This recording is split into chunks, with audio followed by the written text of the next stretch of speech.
सुधार गृह में पता चला 8 महीने की गर्भवती है नाबालिग, अब कमला राजा अस्पताल में रहेगी। हाईकोर्ट में गुरुवार को सुनवाई के दौरान एक अजीब बात सामने आई। एक नाबालिग जो लगभग 2 महीने पहले प्रेम प्रसंग के चलते घर से कहीं चली गई थी और जिसे बाद में कोर्ट में पेश कर बाल सुधार गृह भेज दिया गया था।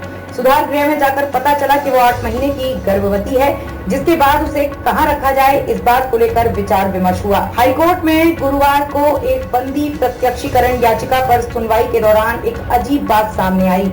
एक नाबालिग जो लगभग 2 महीने पहले प्रेम प्रसंग के चलते घर से कहीं चली गई थी और जिसे बाद में कोर्ट में पेश कर बाल सुधार गृह भेज दिया गया था। सुधार गृह में जाकर पता चला कि वो 8 महीने की गर्भवती है, जिसके बाद उसे कहां रखा जाए, इस बात को लेकर विचार विमर्श हुआ। हालांकि उसके स्वजन उसे साथ ले जाने को तैयार थे, लेकिन उन्होंने भी नाबालिग के सामने शर्त कर दी थी कि उसे कोर्ट में उस युवक के खिलाफ गवाही देनी होगी जिसके साथ वो गई थी।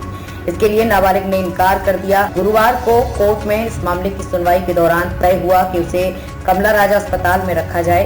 कोर्ट के आदेश के पालन में अब उस नाबालिग को उसकी डिलीवरी होने तक कमला राजा अस्पताल में ही रखा जाएगा।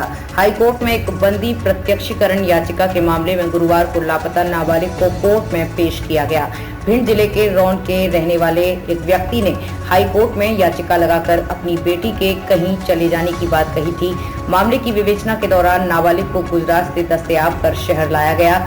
गुरुवार को हुई सुनवाई में जब उसे कोर्ट के समक्ष पेश कर उससे पूछताछ की गई कि उसे किसके साथ रहना है, तब उसने अपने पिता के साथ जाने की इच्छा जाहिर की। इसके बाद नाबालिग को उसके पिता को सौंप दिया गया।